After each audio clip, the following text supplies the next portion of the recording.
நீங்கள் சோதனைக்கு உட்படாதபடிக்கு விழித்திருந்து ஜெபம் பண்ணுங்கள். ஆவி உற்சாகம் உள்ளதுதான், மாம்சமும் பலவீனம் உள்ளது என்றார். ஆவி உற்சாகமானதுதான். நமக்குள்ள இருக்கிற ஆவி உற்சாகமா இருக்கும்.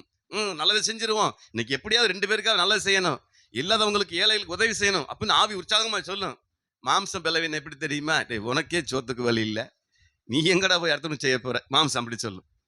அப்போ ஆவி உற்சாகம் உள்ளதுதான். ஆஹா அப்படியா செஞ்சிருவோம், ஆல் நைட் பிரேயரா வந்துருவோம். ஆனா மாம்சம் பலவீனம் உள்ளது, அப்படியே தூங்க வச்சிரும். அப்ப அதைத்தான் ஏசப்பா சொல்றாரு, விழிப்பாயிருங்க. ஏன்னா உங்கள் ஆவி உற்சாகம் உள்ளதுதான், ஆனால் மாம்சம் பலவீனம் உள்ளது. அப்ப இந்த மாம்ச பலவீனத்தினாலதான் ஒரு மனுஷனுக்கு ஒரு மனுஷன் சுவாபத்துல வித்தியாசப்படுறான். அவருடைய குணநலன்கள் வித்தியாசப்படுது. அந்த குணநலன்கள் அவனுடைய வாழ்க்கையினுடைய முன்னேற்றத்துக்கு உதவ வேண்டுமே ஒழிய, அவனுடைய சுவாபமானது வாழ்க்கையினுடைய அடுத்த கட்டத்தை கொண்டு போக வேண்டுமே ஒழிய வாழ்க்கையை முடிச்சிடக்கூடாது. அந்த கெட்ட சுவாபம் பாருங்க அவனை அழிச்சிருச்சு பாருங்க. அவன் குணத்துக்கு இப்படித்தாங்க நடக்கும், அவன் எண்ணத்துக்கே இப்படித்தாங்க வாழ்வான் அப்படின்னு மனுஷர் பேசுவாங்க. அதனால இந்த குணநலன்கள் அல்லது சுவாபம் என்பது ஒரு மிகப்பெரிய வாழ்க்கையினுடைய ஒரு முக்கிய கருப்பொருளாக இருக்கிறத நீங்க மறந்துடாதீங்க. ஆகவே அருமையான கர்த்தருடைய பிள்ளைகளே, நம்முடைய யோசனைகள் 2 விதமான யோசனைகள் இருக்கும். அந்த 2 யோசனைகள் முதல் யோசனை மூளையில யோசிக்கிறது, 2வது யோசனை இருதயத்துல யோசிக்கிறது. நீங்க இங்க கேட்டு வேலை செய்வீங்களா, இங்க கேட்டு வேலை செய்வீங்களா? இந்த மூளைங்கிறது மாம்ச சம்பந்தமானது. இது மாம்சத்துக்குள்ள இருக்குது. அந்த மாம்சத்துக்கு இந்த மூளை தான் கட்டளை போடுது. இந்த மாம்ச சரீரத்திற்கு இந்த மூளை தான் கமாண்ட் கொடுக்குது, போ அந்த இடத்துக்கு போ, சைக்கிள் எடுத்துட்டு போ அப்படின்னு சொல்லி கமாண்ட் கொடுக்குது, கட்டளை கொடுக்கறது மூளை. நீங்க மூளை சொல்ற மாதிரி நடந்தீங்கன்னாக்க எக்கு தப்பா மாட்டிக்குவீங்க போய். ஆனா இருதயம் சொல்றதுபடி நடக்கணும், இதுதான் ஆவி சொல்லுகிறது. இது மனசாட்சின்னு சொல்லுவேன். இங்க ஒரு மனசாட்சியை தொட்டு சொல்றா அப்படிம்பாங்க. அப்படின்னா எங்க மனசாட்சி தொட்டுன்னு இங்க சொல்ல மாட்டாங்க, இங்கதான் சொல்லுவாங்க. அப்ப இங்கதான் மனசாட்சி இருக்கு, இதுதான் இருதயத்துல. அப்ப இருதயத்தில் இருக்கிற யோசனை தான் ஆவிக்குரிய யோசனை. இந்த மூளைக்குரிய யோசனை மாம்சத்துக்குரிய யோசனை. இது யோசிக்கும், உன்னை டப்புன்னு கணத்துல அடிச்சிட்டாங்களா, என்னை வட அடிச்ச அப்படின்னு மூளை யோசிக்கும். ஆனா இருதயம் சொல்லு, டேய் அமைதியாரு அமைதியாரு, கொஞ்சம் விடு, சூட்டோட சூட்டா எதுவும் பேசாத, ஒரு நாள் ஆற விடு. இருதயம் சொல்லு, மூளை கேட்காது. என்னையவா அவன் கை வைக்கிறது, யாரு பார்த்தார அன்னைக்கு. அப்ப மூளை சொன்னுச்சுன்னா என்ன பண்ண? கர்த்தர் சொல்றாரு, உன்னை ஒருவன் ஒரு கண் வலது கன்னத்தில் அறைந்தால் அது வலது கன்னத்திலே வரும், இடது கன்னத்தை திருப்பி காட்டு, அது மறு கன்னத்தை திருப்பி காட்டு. அதுக்கு ஒரு ஐயா விளக்கம் சொன்னாரு. வலது கன்னத்துல இப்படி ஒன்னா அடிக்க முடியும், நேருக்கு நேர் நிக்கிறான், வலது கண்ணை நமக்கு இங்கிட்டு இருக்கும், எப்படி வலது கன்னத்துல அடிக்கிறது? அடிக்க முடியாது, இப்படித்தான் அடிப்பான். நம்ம அடி விழுந்தா அவனுக்கு எந்த கன்னத்துல அடி விழுகும்? இடது கன்னத்துல தான் அடி விழுகும். ஏன் வலது கன்னத்துல அடிச்சா நீங்க இடது கன்னத்தை திருப்பி காட்டுன்னு சொன்னாருன்னா, அதுக்கு அருமையான விளக்கம் பாருங்க. அதாவது பிறங்கையில அடிக்கிறதா, இப்படி அடிக்கிறதா, வலது இப்படி அடிக்கலாம்ல, இப்படின்னா வலது கன்னத்துல அடிச்சிடலாம். அது என்னவா, இந்த பிறங்கையில அடிச்சா கேவலமா, பிறங்கையில அடிக்கிறது கேவலம், கேவலத்தை குறிக்கும், அவமானத்தை குறிக்குமா. அதனாலதான் அப்படி கேவலமா உன்னை அடிச்சா கூட நீ இடது கணத்தை திருப்பி காட்டுறான்னு சொன்னார் ஆண்டவர். இது இந்த குணநலன்களை குறித்து சொல்லும்போது, மனுஷன் சுவாபத்தை குறித்து சொல்லும்போது, இதுல பொறுமை ரொம்ப நமக்கு அவசியமா இருக்கு, நிதானமாக அந்த யோசனை நமக்கு அவசியமா இருக்கு. அதனாலதான் அவசரப்பட்டு மாம்சத்துல முடிவு எடுக்காம ஆவியில முடிவு எடுக்கணும். நீங்க எப்படி முடிவு எடுக்கிறீங்கன்னு உங்களுக்கு தெரியும். எந்த ஒரு பிரச்சனை எப்படி பேஸ் பண்றீங்க, எப்படி அதை நீங்க சமாளிக்கிறீங்கன்னு உங்களுக்கு தெரியும். உங்க மாம்சத்துல முடிவு எடுப்பீங்களா, ஆவியில முடிவு எடுக்கிறீங்களா? எந்த பிரச்சனை இருந்தாலும், ஒருவேளை நீங்க மாம்சத்துல முடிவெடுக்கிறவங்களா இருந்தா, இனிமேல் ஆவிக்குரிய பிரகாரமா முடிவு எடுத்து பாருங்க. உங்க மனசாட்சி சொல்ற மாதிரி நீங்க முடிவு எடுத்து பாருங்க. கண்டிப்பா சொல்றேன், ஜெயிச்சிருவீங்க. அதைத்தான் கர்த்தர் சொல்றாரு. கர்த்தருக்கு மகிமை உண்டாகட்டும். பார்க்கும் ஒரு வசனத்தை வாசிக்கலாமா? ரோமருக்கு எழுதின நிருபம், அப்போஸ்தலனாகிய பவுல் ரோமாபுரிக்கு எழுதின நிருபம் 6ஆம் அதிகாரத்துல வசனங்கள் 12 முதல் வாசிங்க. ஆகையால் நீங்கள் சரீர இச்சைகளின்படி பாவத்திற்கு கீழ்ப்படியத்தக்கதாக சாவுக்கேதுவான உங்கள் சரீரத்திலே பாவம் ஆளாதிருப்பதாக. இப்ப பாவம் உங்க சரீரத்துல ஆளுகை செய்யும். இந்த பாவ சரீரம், இது பாவ மாம்சம், இது பாவத்தை தூண்டுகிற இந்த அவயவங்கள், இதெல்லாம் பாவத்தை பிறப்பிக்கும். அதனாலதான் கண்களின் இச்சை, மாம்சத்தின் இச்சை, ஜீவனத்தின் பெருமை என்கிற அந்த 3 காரியங்களை குறித்து கடந்த நாள்ல தியானித்திருக்கிறோம். ஆகவே அருமையான கர்த்தருடைய பிள்ளைகளே, நீங்கள் உங்கள் அவயவங்களை, இந்த மாம்ச சரீரத்தை அநீதியின் ஆயுதங்களாக பாவத்திற்கு ஒப்பு கொடாமல், உங்களை மரித்தோரிலிருந்து பிழைத்திருக்கிறவர்களாக தேவனுக்கு ஒப்பு கொடுத்து, உங்கள் அவயவங்களை நீதிக்குரிய ஆயுதங்களாக தேவனுக்கு ஒப்பு கொடுங்கிறார். இந்த மாம்ச சரீரத்தை, இந்த மாம்ச அவயவங்களை, கை, கால்கள், தலை, கண்ணு, காது, மூக்கு எல்லாத்தையும் ஆண்டவர்ட்ட அர்ப்பணிங்கிறாரு. இதுல பாவம் செய்யக்கூடாது. நம்ம எப்படி பாவம் செய்யறோம்னா, இந்த மூளை தூண்டுகிறது. இந்த மூளைனால தூண்டப்படுறோம், தவறு செய்ய தூண்டப்படுறோம். அப்போ இந்த மாம்சம் அது நல்லா இருக்கும்னு தோணுது. இப்போ ஒரு குளிர்காலம்னு வச்சுக்கோங்க, நல்ல பனி, வெளியில போகவே முடியல, நைட்ல படுக்கவே முடியல, தூக்கமே வரல. மனம் திரும்பாத ஒரு ஆளா இருந்தா என்ன சொல்லுவான்? ஒரு வீரனை அடிச்சா, ஒரு வீரனை உள்ள போட்டோம்னாக்க நல்லா கதகதப்பா இருக்கும்பா அப்படிமாங்க. வீரன் தானே பேர் அதுக்கு, தெரியுமா? வீரன். நம்மதான் குடோனே இருக்கேன் நம்ம கிட்ட. அப்ப அந்த அது மூளை சொல்லும், அது மாம்சம் யோசிக்கும், ஆமாங்க அவன் சொல்ற மாதிரி கதகதப்பா இருக்குங்க, அதை தூங்கலாம். ஆனா ஆவி சொல்லும், டேய் அது ஒத்துக்காது, உனக்கு சேராது, நீ மூடிய திறந்தாலுமே கீழே விழுந்துருவ அப்படின்னு இங்க ஆவி சொல்லும். ஆனா கேட்காம என்ன செய்வான்? மூளை சொல்றத, மாம்சம் சொல்றத கேட்டா என்ன ஆகும்? கடைசியில பாவத்துக்கு அடிமை ஆயிடுவான். அதை குறித்து நீதிமொழியில் 23 மிக தெளிவா சொல்றாரு. மதுபானம் அது பாத்திரத்துல பார்க்கும்போது ரத்த வர்ணமா இருக்குமா, பளபளப்பாய் தோன்றுமா. ஆனா உள்ளுக்குள்ள போனோடனே விரியனை போல தீண்டுமா, விரியம்பாம்பு போல கடிச்சிருமா உள்ள போய். கர்த்தருக்கு மகிமை உண்டாகட்டும். அப்ப மூளையில சிந்திக்கிற அல்லது மூளையில பாவத்தை தூண்டுகிற உணர்வை ஆண்டவர்ட்ட ஒப்பு கொடுத்துருங்கிறார். இந்த அவயத்தை, இந்த மாம்ச சரீரத்தை, ஆண்டவரே எனக்கு தெரியாதுப்பா, இந்த அவயம் போறா உங்கள்கிட்ட ஒப்பு கொடுத்துட்டேன். இன்னைக்கு முழுக்க நான் கண்ணில் தீமையானதை பார்க்கக்கூடாது, காதுல தீமையானதை கேட்கக்கூடாது, என் வாயில தீமையானதை பேசக்கூடாது, என் இருதயத்துல கெட்டதை சிந்திக்கக்கூடாது. அது ஒப்பு கொடுத்துருங்க காலையிலேயே. அப்ப நீங்க பாவம் செய்யாத இருப்பீங்க.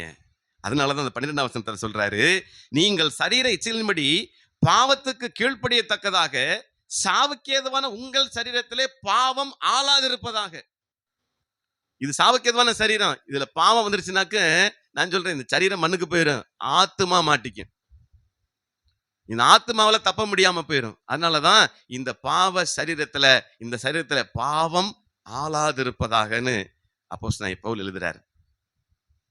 இப்ப பாத்தீங்கன்னா, நீங்க அடுத்த பக்கத்துக்கு வந்துருங்க. 17, முன்னே நீங்கள் பாவத்திற்கு அடிமைகளா இருந்தும் இப்பொழுது ஒப்புவிக்கப்பட்ட உபதேச சட்டத்திற்கு நீங்கள் மனப்பூர்வமாய் கீழ்ப்படிந்ததினாலே தேவனுக்கு ஸ்தோத்திரம். இப்ப ரட்சிக்கப்பட்டவங்க எப்படி வர்றாங்க? நான் நினைக்கிறேன், நான் அடிக்கடி சொல்லிருக்கிறேன்னு நினைக்கிறேன், இன்னைக்கு மிகப்பெரிய பெரிய ஊழியக்காரங்கெல்லாம் பார்த்துக்கிட்டீங்கன்னா அவங்க சாதாரண ஊழியத்துக்குள்ள வரல. ஊழியத்துக்கு வர்றதுக்கு முன்னால அவங்க பெரிய ரவுடியா இருந்திருப்பாங்க. எனக்கு தெரிஞ்சு 6 கொலை பண்ணவர் கூட மனம் திரும்பி அதுக்கப்புறம் ஜெயில் தண்டனை அனுபவிச்சு ஜெயில் தண்டனையிலிருந்து விடுதலையாக்கப்பட்டு இன்னைக்கு ஊழியக்காரரா இருக்காங்க. பெரிய மனம் திரும்புதல். எனக்கு ஆண்டவர் என்னை விடுதலை ஆக்கிட்டாருங்க, என் சுபாவத்துல இருந்து என்னை மாத்திட்டாருங்க. அன்னைக்கு கொலகார சுபாவம், இன்னைக்கு நான் அப்படி இல்லைங்க, நான் ஆண்டவருடைய அன்பை நான் ருசிச்சிருக்கிறேன்னு சொல்லிட்டு சாட்சி சொல்றாங்க. எல்லாருமே அப்படித்தான் பெரும்பாலும். நீங்க ரட்சிக்கப்பட்டவங்களை கூட கேட்டு பாருங்க, நான் இங்க வர்றதுக்கு முன்னால நாங்களும் ஒரு நாளைக்கு 1 பாட்டு சிகரெட் அடிப்பேங்க, நான் ஒரு நாளைக்கு 2 பாட்டில் சாராயம் குடிப்பேங்க அப்படின்னு சொல்றவங்க தான் மனம் திரும்பி வந்திருப்பாங்க. கெட்ட சுபாவங்கள்ல இருந்து, கெட்ட குணநலங்கள்ல இருந்து விடுதலையானவங்க தான் ரட்சிக்கப்பட்டு சபைக்குள்ள வந்து சேர்றாங்க. அதனாலதான் இயேசு கிறிஸ்து இந்த வார்த்தையை சொல்லுகிறார், அவர் ரட்சிக்கப்படுகிறவர்களை அனுதினமும் சபையில சேர்த்து கொண்டு வந்தார். யார் ரட்சிக்கப்பட்டவங்க? இந்த குணநலன்கள்ல மாறுபட்டவங்க அல்லது தன் சுபாவங்களை மாற்றிக்கொண்டவங்க தான் ரட்சிக்கப்படுறாங்க. அப்போ நம்மளோட ரட்சிக்கப்படுவதற்கு மிக மிக அத்தியாவசியமான தேவை என்னன்னா, குணநலன்கள்ல அல்லது சுபாவத்துல மாற்றம் வரணும். அதான் கர்த்தர் எதிர்பார்க்கிறார். நீங்க பாருங்க 18, 19, பாவத்தினின்று நீங்கள் விடுதலையாக்கப்பட்டு நீதிக்கு அடிமைகளானீர்கள். இப்ப நீங்க கெட்ட வழக்கத்துல இருந்து விடுதலை ஆயிட்டீங்க, இப்ப நீதிக்கு அடிமையா மாறிட்டீங்க. முன்னால எதுக்கு அடிமையா இருந்தீங்க? பாவத்துக்கு அடிமையா இருந்தீங்க. இப்போ நீதிக்கு அடிமையா இருக்கிறீங்க. உண்மை, நேர்மை, நியாயம், நீதி இது போன்ற நீதிக்கு நீங்கள் அடிமைகளாய் இருக்கிறீர்கள். அப்போ உங்கள் மாம்ச பலவீனத்து நிமித்தம் மனுஷர் பேசுகிற பிரகாரமாய் நான் பேசுகிறேன். அக்கிரமத்தை நடப்பிக்கும்படி முன்னே நீங்கள் உங்கள் அவயவங்கள் அசுத்தத்திற்கும் அக்கிரமத்திற்கும் அடிமைகளாக ஒப்பு கொடுத்தது போல இப்பொழுது பரிசுத்தமானதை நடப்பிக்கும்படி. நீங்க பாவம் செய்யும்போது உங்க அவயத்தை எப்படி நீங்க பயன்படுத்தினீங்க? இந்த கை தாங்க அவன் அடிச்சிச்சு, இப்ப அந்த கை தாங்க பைபிள் தூக்குது. அப்ப பாவத்துக்கு அடிமையா இருந்த அந்த நாட்கள்ல உங்கள் அவயம் இந்த பாவத்தை தூண்டுறதுக்கு உதவி செஞ்சுச்சு இல்ல? அதே மாதிரி இப்ப நீதிக்கு அடிமையா இருந்து நீதி செய்வதற்கு உதவி செய்யட்டும்னு அப்போஸ்தலன் பவுல் எழுதுறார். இதுதான் மாற்றம், சுபாவத்துல மாற்றம். அப்படி பார்த்திருக்கிறீங்களா? அப்படி சாட்சி உள்ளவங்களை பார்த்திருக்கீங்களா? பெரிய பெரிய குற்றவாளிகள் அவங்களாம் மனம் திரும்பி வந்து இன்னைக்கு ஊழியக்காரங்களாவே இருக்கிறாங்க. நிறைய பேர் ஜெபம் பண்றாங்க, எத்தனையோ தியாகங்கள் பண்ணியிருக்கிறாங்க, நிறைய உண்டு. எங்களுடைய மூத்த போதகர் அவரு அடிக்கடி சிறை ஊழியத்துக்கு போவாங்க, ஜெயில் ஊழியத்துக்கு போவாங்க. அதுல மதுரையில ஒரு ஊழியக்காரர் இருக்காரு. நீங்க அவர் டிவியில நைட் 9:30 மணிக்கு அவர் பேசுவார். அவங்க ஜெயில் ஊழியம் தான் ஆரம்பத்துல இருந்து. ஜெயில போய் சிறைச்சாலையில போய் குற்றவாளிகளுக்கு சுவிசேஷம் அறிவிச்சு அவங்களுக்கு மனம் திருப்புவதற்கான அந்த வழிகளை, அவங்க மனசுல இருக்கக்கூடிய வேதனைகள் எல்லாம் நீக்கி அவங்களுக்கு ஒரு நற்செய்தி அறிவிச்சு நீங்க உங்க சுபாவத்திலிருந்து மாறலாம்னு சொல்லிட்டு அறிவிக்கிற ஒரு கூட்டம் உண்டு. அதுக்கு அரசாங்கமும் அனுமதி கொடுத்திருக்கிறது. கர்த்தருக்கு மகிமை உண்டாகட்டும். அதனால முன்னே நீங்கள் உங்கள் அவயவங்களை பாவத்திற்கு அடிமையா ஒப்பு கொடுத்திருந்தீங்க. ஆனால் இப்போ இந்த ரட்சிக்கப்பட்ட பிற்பாடு உங்கள் அவயவங்களை நீதிக்கு அடிமைகளாக ஒப்பு கொடுங்கிறார். அந்த சுபாவத்துல மாற்றம் வரணும், நம்முடைய குணநலன்கள்ல மாற்றம் வரணும். 20:21 பாவத்திற்கு நீங்கள் அடிமைகளாக இருந்த காலத்தில் நீதிக்கு நீங்கினவர்களாக இருந்தீர்கள். இப்பொழுது உங்களுக்கு வெட்கமாக தோன்றுகிற காரியங்களினாலே அக்காலத்தில் உங்களுக்கு என்ன பலன் கிடைத்தது? நீங்க பாவம் செஞ்சுட்டு இருந்தப்ப என்ன பலன் கிடைச்சு உங்களுக்கு? காலையில ஆரம்பிச்சு சாயங்காலம் வரைக்கும் தண்ணி அடிக்கிறவங்களுக்கு என்ன பலன் கிடைச்சிச்சு? மரணம் தான். வேற என்ன? மரணம் தான். ஆனா இப்ப சொல்லுது, இப்பொழுது உங்களுக்கு வெட்கமாக தோன்றுகிற காரியங்களினாலே அக்காலத்தில் உங்களுக்கு என்ன பலன் கிடைத்தது? முடிவு மரணமே. இப்பொழுது நீங்கள் பாவத்தினின்று விடுதலையாக்கப்பட்டு பரிசுத்தமாகுதல் உங்களுக்கு கிடைக்கும் பலன். அல்லேலூயா. நீங்க இப்ப மாறிட்டீங்கன்னா, உங்க சுபாவம் மாறிடுச்சுன்னா, குணநலன்கள்ல மாற்றம் வந்துருச்சுன்னா, இந்த அவயம் பாவத்துக்கு அடிமையா இருந்ததை விட்டுட்டு நீதிக்கு அடிமையா மாறிடுச்சுன்னா, உங்களுக்கு கிடைக்கக்கூடிய பெனிஃபிட் என்னன்னா நித்திய ஜீவன். அல்லேலூயா. நித்திய ஜீவனுக்காகத்தான் போராடிக்கிட்டு இருக்கிற அந்த உலகத்துல மாம்சத்துல பாவம் செய்யாதபடிக்கு நம்மை காத்து கொண்டிருக்கிறோம். இன்னைக்கு கூட கர்த்தர் ஆராதனையில் இந்த வார்த்தையை குறித்து பேசினார். சபையே விழித்திரு, ஒழுங்கீனமானவைகளை விட்டு மனம் திரும்புன்னு சொல்றார். அப்போ இன்னைக்கு பெரும்பாலான ஜனங்கள் என்ன செஞ்சாலும் பரவாயில்ல, நீ எவ்வளவு உபதேசம் கேட்டாலும் பரவாயில்ல, டாக்டர் என்ன அறிவுரை சொன்னாலும் பரவாயில்ல, நான் விட மாட்டேன் அப்படின்னு சொல்றவங்களாம் உண்டு. வர்ற இடத்துல பார்த்துக்கலாம், வரும்போது பார்த்துக்கலாம்.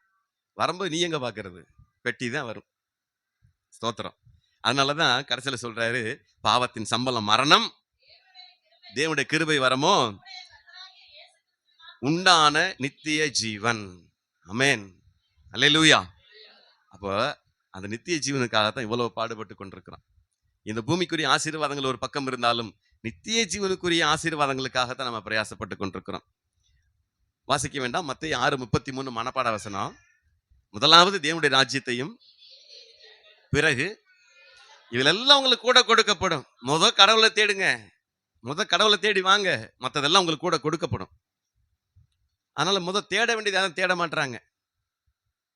தேடாம எனக்கு கிடைக்கல. நீ தேடுனியாப்பா? இல்ல நான் தேடல, ஆனா கிடைக்கும் எனக்கு. இப்ப கிடைக்காது, இந்த ஆயுசுல கிடைக்காது. தேடும்போது கிடைக்கும். ஆமா, நீங்க தேடுனீங்கன்னா கிடைக்கும். மத்தேயு 7:8 மத்தேயு 7:8 கேட்கிறவன் எவனோ அவன் பெற்றுக்கொள்ளுகிறான். அடுத்து தேடுகிறவன் கண்டடைகிறான். நீங்க தேடுனா கண்டுபிடிச்சிருவீங்க. அதை தேடணும், கேட்கணும், தட்டணும். அதுக்கு ஒரு நாள் மெசேஜ் எடுப்போம், அதுக்கு ஒரு நாள் உபதேசம் எடுப்போம். சரி, இப்ப அதே ரோமர் 8 வந்துருங்க. முதல் வசனம். ஆனபடியால் கிறிஸ்து இயேசுக்கு உட்பட்டவர்களா இருந்து, இப்பதான் கரெக்டா கவனிக்கணும், மாம்சத்தின்படி நடவாமல் ஆவியின்படியே நடக்கிறவர்களுக்கு, நான் முதல் சொன்னது ஞாபகம் வச்சுக்கோங்க, மூல இருதயம். கிறிஸ்து இயேசுக்கு உட்பட்டவர்களா இருந்து மாம்சத்தின்படி நடக்காம எல்லாம் சொல்லுங்க, இது மாம்சத்தின்படி நடக்காம ஆவின்படியே நடக்கிறவனுக்கு ஆக்கினை தீர்ப்பு இல்லை. உனக்கு ஜட்ஜ்மெண்டே கிடையாது, உனக்கு தீர்ப்பே கிடையாது. இங்கேயே உனக்கு நித்திய ஜீவனுக்கான சுதந்திரம் கொடுக்கப்பட்டோம். நீங்க நேரட்ட நித்திய ஜீவனை போய் நீங்க சுதந்திரிக்கலாம். அப்ப மாம்சத்தின்படி நடக்காம ஆவின்படி நடக்கிறவனுக்கு ஆக்கினை தீர்ப்பு இல்லை. அதனால திருக்குறள் மாதிரி மனசுல பதிய வச்சுக்கணும்.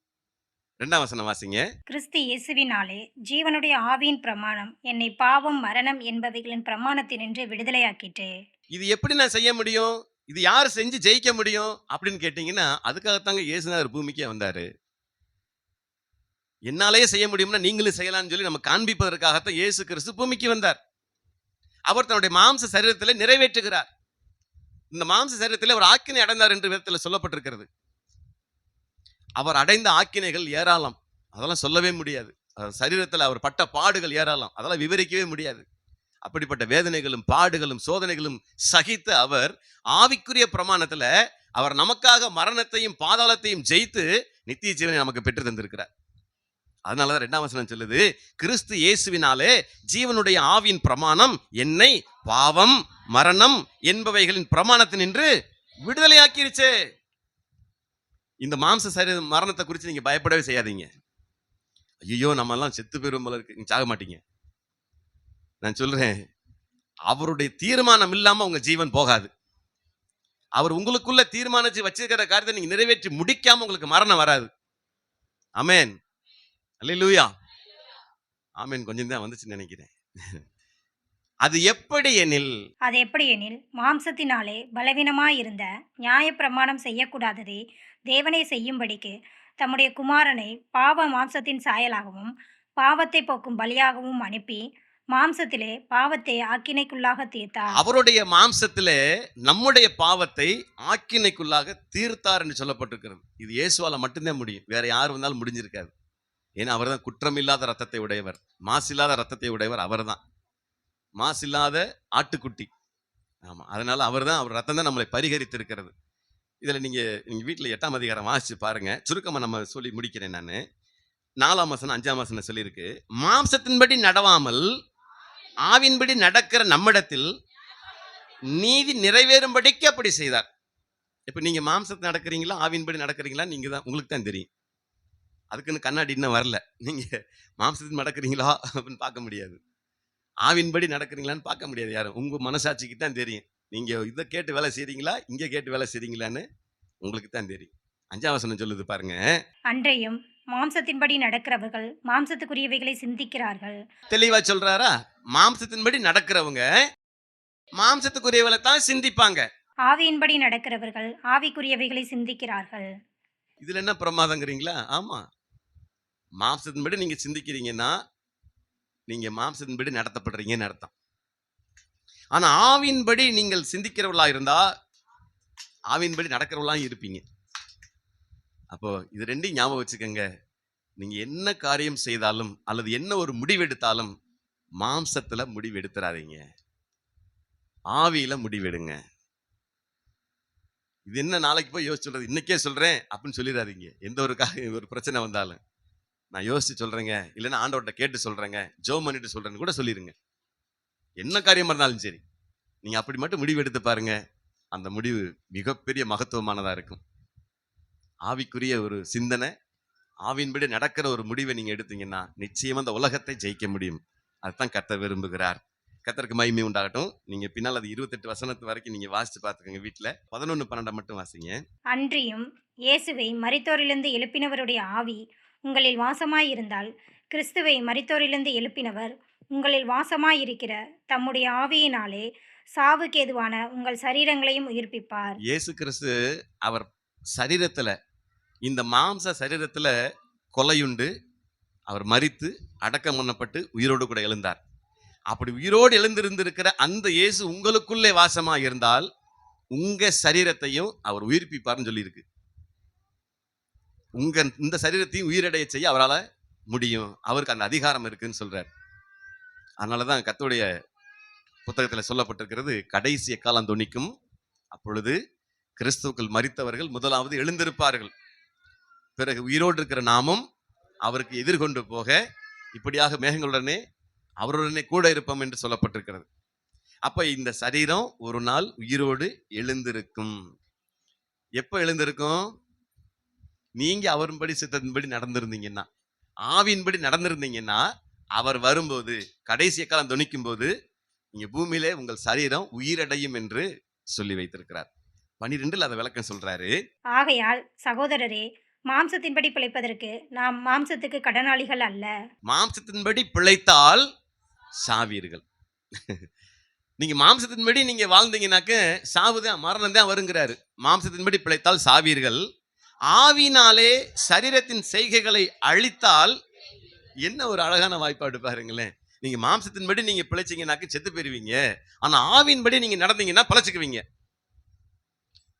நல்லா இருக்கா இந்த டீலிங்? நல்லா இருக்கா? நீங்க மாம்சத்தின்படி நீங்க நடந்தீங்கன்னா செத்து போயிருவீங்க ஒரு நாள். ஆனா ஆவியின்படி நடந்தீங்கன்னா பிழைச்சுக்குவீங்க. என்ன அழகா சொல்லியிருக்காரு பாருங்க. இதெல்லாம் படிக்கணும். ரொம்ப இதெல்லாம் விருப்பப்பட்டு படிக்கணும். இப்படிலாம் சொல்லியிருக்குதா? பரவாயில்லையே. அப்ப இனிமேல் நம்ம மாம்சத்தின்படி நடக்கக்கூடாது, ஆவியின்படி தான் நடக்கணும். அது ஒரு தீர்மானம் எடுங்க. ஒரு தீர்மானம் எடுத்துக்கங்க. எது இருந்தாலும் ஆண்டவர் சமூகத்துல ஒப்பு கொடுத்து ஜெபம் பண்ண பழகணும் முதல்ல. ஆண்டவரே, இந்த காரியம் செய்ய போறேன். இதுக்கு என்ன முடிவு எடுக்கலாம்? இது என்னவா முடியும்? எனக்கு எதுவும் கற்றுக் கொடுங்கப்பா. எனக்கு ஏதாவது ஆலோசனை சொல்லுங்க. கனவுல கூட எனக்கு விளக்கம் சொல்லுங்க. கனவு சொப்பனத்துல கூட எனக்கு இது குறித்து சொல்லுங்கன்னு கேளுங்க. அப்போ உங்களுக்கு என்ன முடிவெடுக்க வேண்டும் என்பதை கர்த்தர் உங்களுக்கு நிச்சயமாய் அறிவிப்பார். அதுக்காகத்தான் ஊழியக்காரங்களை ஏற்படுத்தி இருக்கிறார். கர்த்தருக்கு மகிமை உண்டாகட்டும். சரி, 14 வாசிங்க. மேலும் எவர்கள் தேவனுடைய ஆவியினாலே நடத்தப்படுகிறார்களோ அவர்கள் தேவனுடைய புத்திரராய் இருக்கிறார்கள். இங்க மாம்சத்தின்படி நடந்தாக்க நீங்க தேவனுடைய புத்திரர் அல்ல. ஆவின்படி நடந்தீங்கன்னா நீங்கள் எல்லாரும் அவருடைய பிள்ளைகள். அல்லேலூயா. அப்ப நீங்க சொல்லுங்க, இப்ப மெஜாரிட்டி எங்க வந்துருச்சு? மூளையை கையில வச்சுக்கோங்க. மாம்சத்தின்படி நடக்கிறீங்களா, ஆவியின்படி நடக்கிறீங்களா? இல்ல முன்னால, இதுக்கு முன்னால. அதனால இனிமேல நீங்க இங்க யோசிக்க கூடாது. இருதயத்துல தான் யோசிக்கணும், ஆவியில தான் யோசிக்கணும். ஏன்னா இது மாம்சத்துல நீங்க யோசிச்சீங்கன்னாக்க அது அழிவுக்கு கொண்டு போய் சேர்த்துரும், அது மரணத்துல கொண்டு போய் முடிஞ்சிடும். இங்க யோசிச்சீங்கன்னாக்க தான் அவங்க நித்திய ஜீவன் வரை கொண்டு போயிடும். அடுத்து எபேசியர் 4ஆம் அதிகாரத்துக்கு வந்துருங்க. அதுல 14 மட்டும் வாசிங்க. பாருங்க, சொல்றாரு, நாம் இனி குழந்தைகளாய் இராமல் மனுஷருடைய சூதும் வஞ்சிக்கிறதுக்கு ஏதுவான தந்திரமும் உள்ள போதகமாகிய பலவித காற்றினாலே அலைகளைப் போல அடிபட்டு அலைகிறவர்களா இராமல். அப்படின்னு என்ன சொல்றாரு? நீங்க மாம்சத்துல யோசிக்கிறவங்களா இருந்தா நீங்க உடனே யாருக்கு, இப்ப வந்து ஒரு பிரச்சனை நடந்துருச்சு, உங்களை ஒருத்தன் அடிச்சிட்டான், உடனே போன் எடுத்து யாருக்கு அடிப்பீங்க? என்னடா பேசாம இருக்கீங்க? உங்களை ஒருத்தன் அடிச்சு விட்டாங்க, டக்கு உங்க கையில போன் இருக்குது, எடுத்தோன்னே யாருக்கு அடிப்பீங்க? 100க்கு அடிப்பீங்களா? 100 யாருக்கு அடிப்பீங்க? இவனை பார்த்து இவனை வந்து பழி தீர்க்கணும்னா யாரை கூப்பிடணும்? முதல்ல பட்டச்செயலாளரை கூப்பிட்டுருவோமா? அப்ப எடுத்த உடனே ஒரு பெரிய லெவல்ல தான் நம்ம தேடுவோம். யாருமே கடவுளை தேடுறது இல்ல. கடவுள் சொல்ற, அவர் அனந்த ஞானமுடையவர், எல்லாவற்றையும் உருவாக்கினவர், வானம் எனது சிங்காசன, பூமி எனது பாதப்படின்னு இருக்கு. எத்தனை பேர் அடிச்சோடனே கடவுளை தேடி இருக்காங்க? நீங்க வாய்ப்பு இல்ல ராஜா. அடிச்ச உடனே நம்ம என்ன மனசு எங்க போகும்? மாம்சத்துல சிந்திக்கும் உடனே. அப்போ மாம்சத்துல சிந்திக்கும் போது அது தவறான முடிவு எடுக்கிறது என்றுதான் வேதம் சொல்லுகிறது. அதனாலதான் உங்களுக்கு மறுபடி திருப்பி சொல்லிட்டு இருக்கிறேன். எக்காரணம் கொண்டு மாம்சத்துல முடிவு எடுக்காதீங்க. சிந்திங்க, ஆவிக்குரிய மண்டலத்துல சிந்திங்க, இருதயத்துல சிந்திச்சு பாருங்க. அப்போ சுவாபத்துல மாற்றம் வந்தா தான் ஆவியில சிந்திக்க முடியும். உங்க குணநலன்களை மாற்றம் வந்தா தான் ஆவியில சிந்திக்க முடியும். உங்க குணம் மாறாம, சுவாபம் மாறாம ஆவிக்குரிய மண்டலத்துக்கு போக முடியாது. ஆவிக்குரிய சிந்தனையை சிந்திக்க முடியாது. 16 வாசிங்களேன். அவராலே சரீரம் முழுவதும் அதற்கு உதவியாயிருக்கிற சகல கணுக்களினாலும் இசைவாய் கூட்டி இணைக்கப்பட்டு ஒவ்வொரு அவயவமும் தன் தன் அளவுக்கு தக்கதாய் கிரியை செய்கிறபடியே அது அன்பினாலே தனக்கு பக்தி விருத்தி உண்டாகிறதுக்கு ஏதுவாக சரீர வளர்ச்சியை உண்டாக்குகிறது. சரீர வளர்ச்சியை உண்டாக்குகிறது. பாருங்க, இந்த சரீர வளர்ச்சி நம்ம நினைக்கிறோம் நம்ம சாப்பிடுறோம் அதனால வளர்றோம். இல்ல இல்ல, பக்தி விருத்தியில நம்ம சரீரம் வளரணும். பக்தி விருத்தியில ஆவியில நம்முடைய சரீரம் வளரணும். உங்கள் அவயவங்களை அநீதிக்குரிய ஆயுதங்களாக நீங்க கொடுக்காம நீதிக்குரிய ஆயுதங்களாக பயன்படுத்துங்கன்னு சொல்லப்பட்டிருக்கு. அதனால உங்க கையை வந்து சரியான விதத்துக்கு தான் பயன்படுத்தணும், தீமைக்கு பயன்படுத்தக்கூடாது. இது சரியான செயல் செய்வதற்காகத்தான் இந்த கரத்தை பயன்படுத்தணும். சங்கீதக்காரன் முதல் சங்கீதத்துல சொல்லி வச்சிருக்கான், மனப்பாடம் எல்லாத்துக்கும் தெரியும். துன்மார்க்கருடைய ஆலோசனைப்படி நடவாமலும் நில்லாமலும், பரியாசக்கார் உட்கார இடத்துல உட்காராமலும்.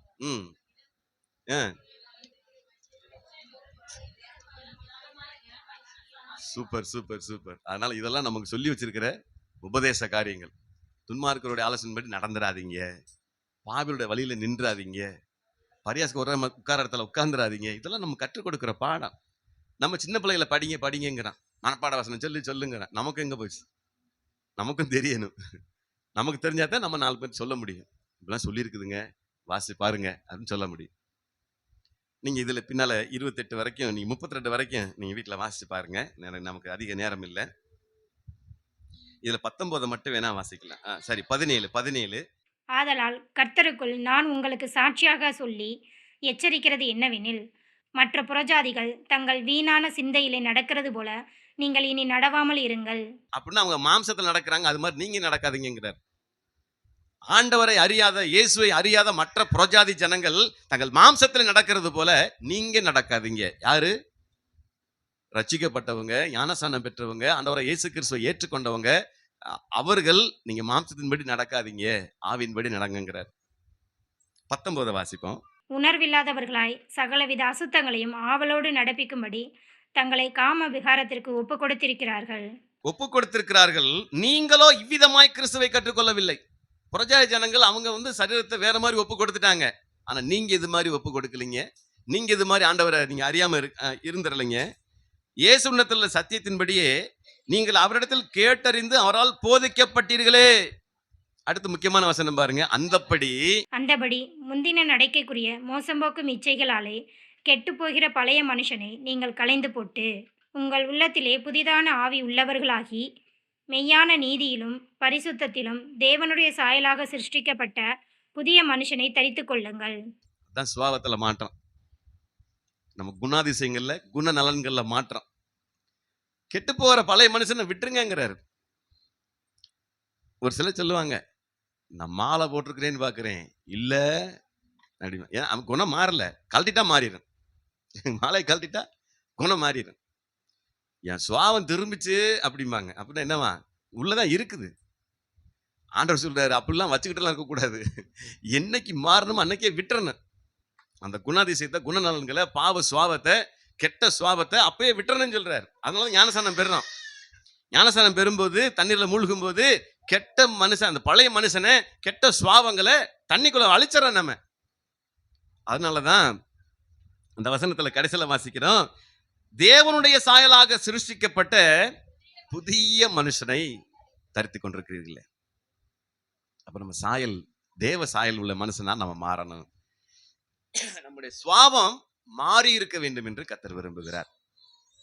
இந்த சொல்ல வந்த விஷயம் உங்களுக்கு புரிஞ்சிருக்குதா? சொல்ல வந்த விஷயம் புரிஞ்சிருக்கா உங்களுக்கு? என்ன புரிஞ்சிருக்கு? 2 விஷயம்தான். நீ இங்க முடிவு எடுத்துடாதீங்க, அவ்வளவுதான். மாம்சத்துல முடிவு எடுத்தா மரணம், ஆவில முடிவு எடுத்தா நித்திய ஜீவன். அவ்வளவுதான். இன்னைக்கு வாய்ப்பாடா தான். கர்த்தருக்கு மகிமை உண்டாகட்டும்.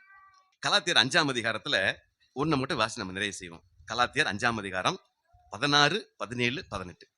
பின்னும் நான் சொல்லுகிறது என்னவென்றால் ஆவிக்கேற்றபடி நடந்து கொள்ளுங்கள். அப்பொழுது மாம்ச இச்சையை நிறைவேற்றாதிருப்பீர்கள். என்ன அழகா சொல்லி கொடுக்கிறாரு பாத்தீங்களா? எப்படி நடக்காதீங்கிறாரு. மாம்சத்துக்கு ஏற்றபடி நடக்காதீங்க. நீங்க ஆவிக்கேற்ற பிரகாரம் நடந்தீங்கன்னா இந்த சரீரத்துல மாம்ச இச்சைகளை நிறைவேற்றாது இருப்பீர்கள். அதனாலதான் மாம்சத்துக்கு நடந்துட்டீங்கன்னாக்கும் பிரயோஜனம் இல்லை. அடுத்த வாசிங்க, 17. மாம்சம் ஆவிக்கு விரோதமாகவும் ஆவி மாம்சத்துக்கு விரோதமாகவும் இச்சிக்கிறது. இது கரெக்டான வார்த்தை. நான் சொல்லும், ஆவில சொல்லும், டேய் வேணாம்டா, இது தப்பு, இதை குடிக்காத, அங்க போகாத, அது சரியில்லாத இடம், அங்க போனோன்னு இப்படி பண்ணிடுவாங்க, நீ ஏமாந்துருவ, இதெல்லாம் ஆவி சொல்லும். மாம்சம் சொல்லுவேன், டேய் ஒரு நாளைக்கு தானே அப்படி இப்படி அசால்ட்டா சொல்லிடுறேன். ஒரு நாளைக்கு தானே, போயிட்டோம்ல, பார்த்துக்கலாம். அப்ப மாம்சம் ஆவிக்கு விரோதமாகவும் ஆவி மாம்சத்துக்கு விரோதமாகவும் போராடுது. இது தெரியாம போய் நம்ம தலையை கொடுத்து மாட்டிக்கிறோம். நீங்கள் செய்ய வேண்டும் என்று இருக்கிறவைகளை செய்யாதபடிக்கு இவைகள் ஒன்றுக்கொன்று விரோதமாய் இருக்கிறது. ஒன்றுக்கொன்று விரோதமாய் இருக்கிறது. நல்லா கவனிச்சு பாருங்க. நீ இது செய்யுங்க, இது செய்ய வேண்டாங்க, இது செய்யுங்க, இது செய்ய வேண்டாங்க. அப்போ ஒன்றுக்கொன்று விரோதமாக இருக்கிறது. நீங்க மாம்சத்துல முடிவு எடுத்துட்டீங்க, ஆனா ஆவி சொல்லுது, டேய் கொஞ்சம் பொறுமையாடுறா, நாளைக்கு சொல்றேன்னு சொல்லு, யோசிச்சுக்கலாம் அப்படிங்க. இது என்ன பெரிய முடிவு எடுக்கிறது, நான் சொல்றேன் இப்படிதான்டா அப்படின்ட்டோம்னு வச்சுக்கோங்களேன், முடிஞ்சு போச்சு. அதனாலதான் ஒன்றுக்கொன்று விரோதமாய் போராடும். விளங்கிருச்சா? புரிஞ்சிருச்சா? இல்ல புரிஞ்சு போயிருச்சா? பாத்துக்கோங்க. புரிஞ்சிருந்தா நல்லது, புரிஞ்சு போயிருச்சுன்னா அவ்வளவுதான், திருப்பி பிடிக்க முடியாது. 18 வாசிங்களேன். ஆவியினால் நடத்தப்படுவீர்களானால் நீங்கள் ஆவியினால் நடத்தப்படுவீர்களானால் நீங்கள் நியாயப்பிரமாணத்திற்கு கீழ்ப்பட்டவர்கள் அல்ல. பாருங்க, எந்த சட்டமும் உங்களை ஒண்ணும் செய்யாது. நீங்க ஆவியில நடந்தீங்கன்னா எந்த சட்டமும் தீர்மானமும் உங்களை ஒன்றும் செய்ய முடியாது. ஏன்னா நீங்க ஆவியில நடக்கிறீங்க, ஆவிக்குரிய பக்கம் சிந்திக்கிறீங்க, ஆவிக்குரிய வாழ்க்கையை நீங்க வாழ்றீங்க. அப்ப எந்த சட்டமும் உங்களை ஒன்றும் செய்ய முடியாது. பழமொழி சொல்லுவாங்கல்ல, மடியில கனம் இருந்தா தானே. அப்ப அது நல்லா விளங்குது. இப்ப மடியில கனம் இல்லைன்னா எதுக்கு பயம்? உள்ளுக்குள்ள போய் புரட்டு எல்லாம் வச்சுக்கிட்டோம்னாக்கும் போகும், எவனாவது பாத்துருவானா அப்படின்ட்டு தான் போயிட்டு இருப்பீங்க. நீங்க நீதியா நடக்கிறீங்க, உண்மையா நடக்கிறீங்க, நியாயமா நடக்கிறீங்க, யாருக்கு பயப்படணும்? பயப்பட வேண்டிய அவசியமே இல்லையே. அதனாலதான் சொல்ற, நீங்க ஆவிக்குரிய பிரகாரம் நடத்தப்படுவீர்களானால் நீங்க மாம்சத்துக்கு கடனாளிகள் அல்ல. நீங்க மாம்சத்தின்படி நியாயப்பிரமாணத்துக்கு கீழ்ப்பட்டவர்கள் அல்ல, சட்டத்துக்கு கீழ்ப்பட்டவங்க அல்லன்னு சொல்றாரு. நல்லா புரியுது பாருங்க. இதுல இன்னொரு வசனம் சொன்னா புரியும். 24 25 வாசி முடிச்சிருவோமா? 24. கிறிஸ்துவுடையவர்கள் தங்கள் மாம்சத்தையும் அதன் ஆசை இச்சைகளையும் சிலுவையில் அறைந்திருக்கிறார்கள். அப்பா, இப்பதான் கன்க்ளூஷன் வந்துருச்சு, முடிவுக்கு வந்துருச்சு. அப்ப யாரெல்லாம் கிறிஸ்துவை உடவுகளா இருக்கிறார்களோ அவர்கள் எல்லாரும் இந்த மாம்சத்தின் இச்சைகளை அவரோடு கூட சிலுவையில அறைஞ்சிட்டாங்க. அல்லேலூயா. நீங்களும் அறைஞ்சிட்டீங்களா? இல்ல அறையணுமா? அல்ல, நீங்க மாம்ச இச்சைகளை கிறிஸ்துவுடையவன் சொல்றீங்க, நான் கிறிஸ்தவங்க அப்படிங்கிற. உன் மாம்ச இச்சை சிலுவையில் அரைஞ்சிட்டியாப்பா? இன்னும் இல்லைங்க அப்படின்னா இல்ல.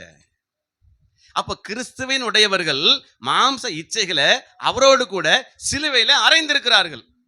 அல்லேலூயா. அடுத்த வசனம் சொல்லுது, நாம் ஆவியினாலே பிழைத்திருந்தால் ஆவிக்கேற்றபடி நடக்கவும் கடவோம். ஒருவேளை நம்ம ஆவிக்கேற்றபடி, அதாவது ஆவியினாலே நாம் பிழைத்திருக்கிறவர்களா இருந்தால் ஆவிக்கேற்ற பிரகாரம் தான் நடக்கணும். ஆவிக்கேற்றபடிதான் நம்ம நடக்கணும். நம்ம ஆவிக்குரியவர்கள் என்று சொல்லி மாம்சத்துக்குரியவைகள்ல போயிடக்கூடாது. அப்ப நாம நம்ம முடிவை தேடிக்கிட்டோம்னு அர்த்தம். அதனால கர்த்தர் சொல்ற வார்த்தை, அது கடைசி சொல்றாரு, வீண் புகழ்ச்சியை விரும்பாமலும் ஒருவரை ஒருவர் கோபம் மூட்டாமலும் ஒருவர் மேல் ஒருவர் பொறாமை கொள்ளாமலும் இருக்க கடவோம். அல்லேலூயா. ஏனென்றால் 1 பேதுரு 5 அதிகாரம் 8 வசனம் நினைக்கிறேன், கெர்ச்சிக்கிற சிங்கம் போல வகை தேடி சுட்டிக்கிட்டு இருக்கான். பாத்துக்கங்க, நீங்க எப்படா மாம்சத்துல சிக்குவீங்க, எப்பதான் நீங்க இந்த இடத்துல கை வைப்பீங்க, உங்களை பிடிக்கலாம் ரெடியா இருப்பேன். சத்துருடைய போராட்டம், எப்படா அந்த இடத்துக்கு போவேன், நம்ம மாட்டி விட்டுறலாம்னு நம்ம பிளான் பண்ணிட்டு இருக்கேன். 1 பேதுரு 5:8 வாசிச்சிருங்க. தெளிந்த புத்தி உள்ளவர்களாய் இருங்கள், விழித்திருங்கள், ஏனெனில் உங்கள் எதிராளியாகிய பிசாசானவன் கெர்ச்சிக்கிற சிங்கம் போல் எவனை விழுங்கலாமோ என்று வகை தேடி சுற்றித் திரிகிறான். கெர்ச்சிக்கிற சிங்கம் போல எவனை விழுங்கலாமோ என்று வகை தேடி சுற்றித் திரிகிறான். பாத்துக்கங்க, ரெட்டியா இருப்பேன். நீங்க மாம்சத்துல முடிவு எடுத்துட்டீங்க, மாம்சத்துல ஒரு தப்பு பண்ணிட்டீங்க, அவன் பிடிச்சிருவான். அவன்கிட்ட யாரும் விடுவிக்க முடியாது. அப்புறம் அதனாலதான் மாம்சத்தின்படி நடக்க நீங்கள் மாம்சத்துக்கு கடனாளிகள் அல்ல. நீங்க எதுக்கு மாம்சத்தின்படி நடக்கணும்? ஆவின்படி நடக்கிறவர்களோ நித்திய ஜீவனை பெறுவார்கள். மாம்ச சிந்தை மரணம், ஆவின் சிந்தையோ ஜீவன், நித்திய ஜீவன். அது ஜீவனும் சமாதானமுமாம் என்று சொல்லப்பட்டிருக்கிறது. அது சமாதானமான வாழ்க்கையா இருக்கும். ஒரு உறுதி எடுத்து எழுந்து நிற்போமா, நான் இனிமேல் மாம்சத்தின்படி சிந்திக்க மாட்டேன், ஆவின்படி தான் சிந்திப்பேன், மாம்சத்தின்படி நடக்க மாட்டேன், ஆவின்படி தான் நடப்பேன். நீங்க ஒரு உறுதி எடுத்துக்கிறீங்களா? எடுக்க முடியுமா உங்களால? ஏற்கனவே சொல்லியிருக்காரு, கிறிஸ்துவுடையவர்கள் தங்கள் மாம்ச சிந்தைகளை இச்சைகளை சிலுவையில் அரைஞ்சிருக்கிறாங்க. காயப்பருப்பு நீட்டிக்க சொல்லிடுவேன். அப்புறம் எல்லாம் இப்படி நீட்டிக்கங்க. நீட்ட வேண்டாம், நான் சொல்றேன். கர்த்தருக்கு மகிமை உண்டாகட்டும். நாம் ஜெபிப்போம். உங்க மனசாட்சியை ஆண்டவர்கிட்ட ஒப்பு கொடுங்க. மாம்ச சரீரத்தில் நான் சிந்திக்க மாட்டேன்ப்பா, ஆவின்படி நான் சிந்திக்கிறேன். இனிமேல் என் மாம்ச சொல்ற மாதிரி நடக்க மாட்டேன், நான் ஆவின்படி நடக்கிறேன்னு சொல்லி ஆண்டவர்கிட்ட ஒப்பு கொடுங்க. உங்களுக்காக நான் ஜெபிக்கிறேன். எங்களை நேசிக்கிற நல்ல பிதாவே, எங்களை மிகவும் அளவுக்கு அதிகமாய் நேசிக்கிற நல்ல தகப்பனே, உமக்கு நாங்கள் நன்றி செலுத்துகிற ராஜா. இந்த நாளிலும் ஆண்டவரே உம்முடைய வார்த்தைகளை நாங்கள் கேட்டிருக்கிறோம். நாங்கள் அநேகம் தரம் நாங்கள் முற்காலத்துல ஆண்டவரை அறியாத காலகட்டங்கள்ல மாம்சத்தின்படியே தான் நடந்தோம். ஆனால் அதற்கான பலன் என்ன? எங்களுக்கு ஒன்றுமே இல்லை. கர்த்தருடைய வார்த்தை சொல்லி இருக்கிறது, மாம்ச சிந்தை மரணம். ஆகவே எங்களுடைய வாழ்க்கையில இந்த நாள் வரையில நாங்கள் மாம்சத்தின்படி சிந்திக்கிறவளா இருந்தா எங்களை இப்பொழுது நாங்கள் மாற்றிக்கொள்ள விரும்புகிறோம். நாங்கள் ஆவின்படி சிந்திக்கவும் ஆவின்படி நடக்கவும் எங்களை நாங்கள் அர்ப்பணிக்கிற ராஜா. எங்கள் வாழ்க்கையை கர்த்தர் ஆண்டவரே நேர்த்தியாய் நடத்தி கொண்டு போகும்படி நம்முடைய கரத்தங்களை ஒப்பு கொடுக்கிற ராஜா. ஆண்டவரே, நீ சகலவற்றையும் செய்ய வல்லவர் என்று சொல்லப்பட்டிருக்கிறதே. இந்த வார்த்தை உபதேசங்களை கேட்டிருக்கிற நாங்கள் இனிமேல் எங்கள் மாம்சத்தின்படி யோசிக்காம ஆவின்படியே சிந்தித்து நற்பலன்களை பெற்றுக்கொள்ள உதவி செய்யுங்க. அதற்காக எங்கள் சுவாவங்களை மாற்றுங்க, எங்கள் குண நலன்களை மாற்றுங்க. ஒரு மாற்றம் வரணுமே ராஜா.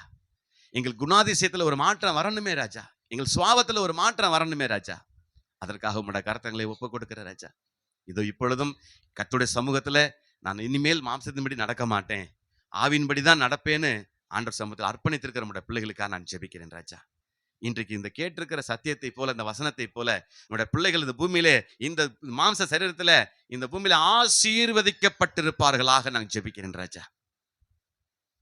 என்ன காரியங்களிலே முடிவெடுத்தாலும் அது ஆவிக்குரிய பிரகாரம் முடிவெடுக்கத்தக்கதாக நம்முடைய பிள்ளைகளுக்கு நல்ல திராணிய புத்தியை ஏற்படுத்தி கொடுப்பீராக நான் ஜெபிக்கிறேன் தகப்பனே. இந்த நாள்ல ஒப்பு கொடுத்திருக்கிற விண்ணப்பத்தின் சத்தத்தை கர்த்தர் கேட்டிருக்கிறபடினால இனி வருகிற ஒவ்வொரு நாளும் வெற்றி, இனி வருகிற ஒவ்வொரு நாளும் நம்முடைய பிள்ளைகளுக்கு சமாதானம், இனி வருகிற ஒவ்வொரு நாளும் நம்முடைய பிள்ளைகளுக்கு ஆசீர்வாதம். யாரெல்லாம் ஆவின்படி நடக்கிறாங்களோ அவர்களுக்கு நித்திய ஜீவனையே கொடுக்க அறிந்திருக்கிறீரே, உமக்கு ஸ்தோத்திரம். கர்த்தருடைய வார்த்தையை சொல்லியிருக்கிறதே, சொந்த குமாரன் என்றும் பாராமல் தன்னுடைய குமாரனையே சொந்த குமாரன் உலகத்தில் உங்களுக்கு கொடுத்திருக்கிறாரே, அதை விட நீங்கள் கேட்கிறதெல்லாம் கொடுப்பது அதிக நிச்சயம் அல்லவான்னு சொல்லப்பட்டிருக்கிறதே. குமாரனே கொடுத்துட்டாரு, மற்றதெல்லாம் கொடுக்க மாட்டாரா என்னன்னு கேட்டிருக்குதே. அதன் பிரகாரம் நாங்கள் கிறிஸ்துவை உடையவர்களானால் எங்கள் மாம்ச இச்சைகளை அவரோடு கூட சிலுவையில் அறைந்திருக்கிறவர்கள் சொல்லப்பட்டிருக்கிற பிரகாரம் எங்கள் மாம்ச இச்சைகளை நம்முடைய சிலுவையில எங்களோடு கூட சேர்ந்து அறைந்து கொள்ளுகிறோம். இனி மாம்ச இச்சையின்படி நாங்கள் நிறைவேற்ற மாட்டோம், ஆவின்படிதான் நடப்போம் என்று உறுதி எடுத்துக்கிற நம்முடைய பிள்ளைகளை கர்த்தர் ஆசீர்வதிப்பீராக. ஆண்டவரே, இந்த பிரமாணத்தின்படி நம்முடைய பிள்ளைகள் இங்கிருந்து போகும்போது ஒரு பெரிய மன உற்சாகத்தோடு கூட, மன சந்தோஷத்தோடு, சமாதானத்தோடு திரும்பி செல்ல உதவி செய்வீராக. இன்றைக்கு புதிதாய் வந்திருக்கிற கர்த்தருடைய பிள்ளைகளையும், கர்த்தருடைய ஆலயத்தில் பங்கெடுத்திருக்க இந்த ஆராதனையில் பங்கெடுத்திருக்கிற எல்லா கர்த்தருடைய பிள்ளைகளையும் இது ஆசீர்வதிக்கவே ஆசீர்வதித்து பெருகவே பெருக பண்ணுவீராக. கரத்திலே ஒப்பு கொடுக்கிறோம், தாழ்த்துகிறோம். எல்லா துதியும், எல்லா கனமும், எல்லா மகிமையும் உமது நாமத்திற்கென்று நாங்கள் செலுத்த வேண்டிய எல்லா மகிமையையும் உமது ஒருவருக்கே செலுத்துகிறோம். எங்கள் மீட்பெரும் அருமை இரட்சகருமாய் இருக்கிற கர்த்தராகிய இயேசு கிறிஸ்துவின் வல்லமையுள்ள நாமத்தில் உம்முடைய திருப்பாதத்துக்கு நேராக ஏறெடுத்து வேண்டிக் கொள்ளுகிறோம். இயேசு நாமத்தில் ஜெபிக்கிறோம் நல்ல பிதாவே, ஆமேன், ஆமேன்.